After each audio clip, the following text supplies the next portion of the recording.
All right, welcome into another News4JAGs podcast. Jaguars just wrapped up their second day out on the practice field in the pads. I'm Jamal St. Cyr. This is Justin Barney. Justin, these two padded practices have definitely been different. Probably not in a good way for today. Not at all. I thought today was a sloppy practice for certain guys like Calvin Ridley. He struggled today. He ended practice on Tuesday in the cool tent, trying to cool down from that heat. Really Doug Peterson said it was a toe. Yeah, so he really hot yesterday. Roy Robertson-Harris.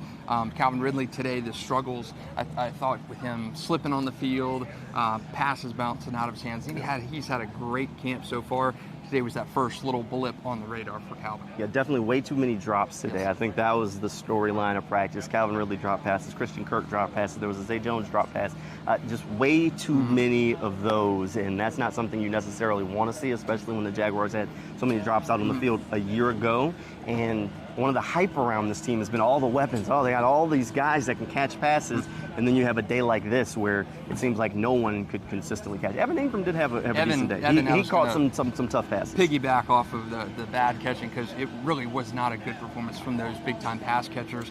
I thought Garrett Prince had an exceptional day. Once again, keep hearing our name, Garrett Prince's name, time and again with good plays. He got a touchdown in the team drills, and Evan Ingram had 2 touchdowns on that goal line situation from Trevor Lawrence. But again, we saw a lot of Tyson Campbell, Calvin Ridley matchups today, and I really felt that Tyson Campbell won, if not all of them, 90% of those. He was very good today. Darius Williams was good on Calvin Ridley. So I thought the defense overall had a very good day. I ain't giving Darius that one. No. It was an overthrow. It was a PI, is what it was called on the field by the ref. Tyson, I will give Tyson enough that Ridley didn't make a single catch with him in coverage. Yes. Now, 1 or 2 of those was a drop, but that's a whole other conversation.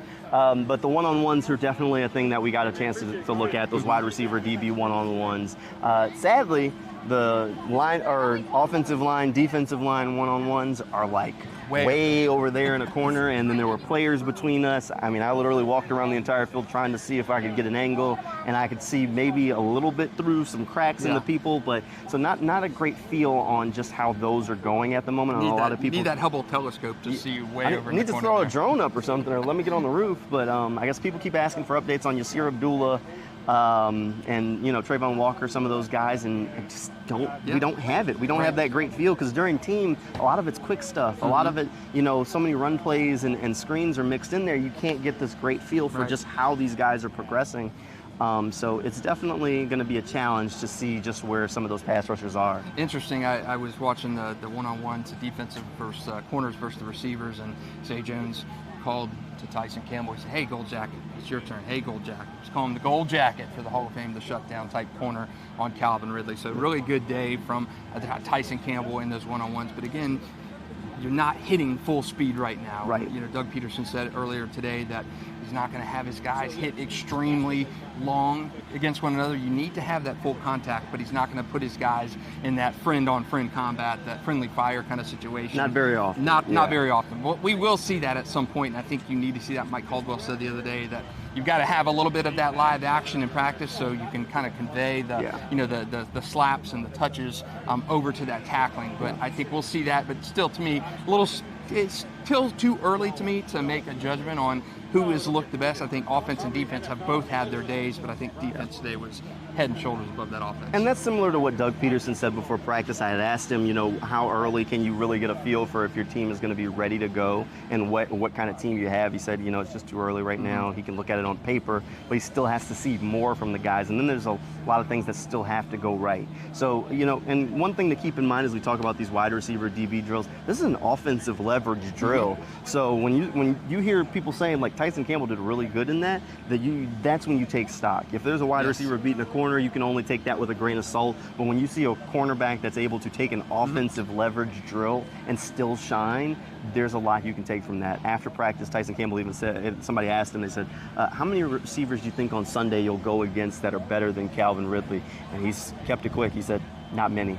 It's true, and the offense has such an advantage, a head start in these drills, and when you have a guy like Calvin Ridley, that's another bonus point. But Tyson Campbell, when he locked up, they went together head-to-head 4 or 5 times, and Calvin had a couple trips on slips on the practice field, another drop. So again, Tyson Campbell looked very good today. Josh Allen said yesterday that the defense had to come out and play better today than they did in that first day of padded practice. And they did. And they absolutely did that. They definitely did. I can think of a couple of splash plays from the offense, but there was not very many. There were a whole lot more from the crowd today than there have been on any other day of practice. I think we talked about like that second practice being a sloppy one, but this by far the sloppiest practice for the offense so far through camp.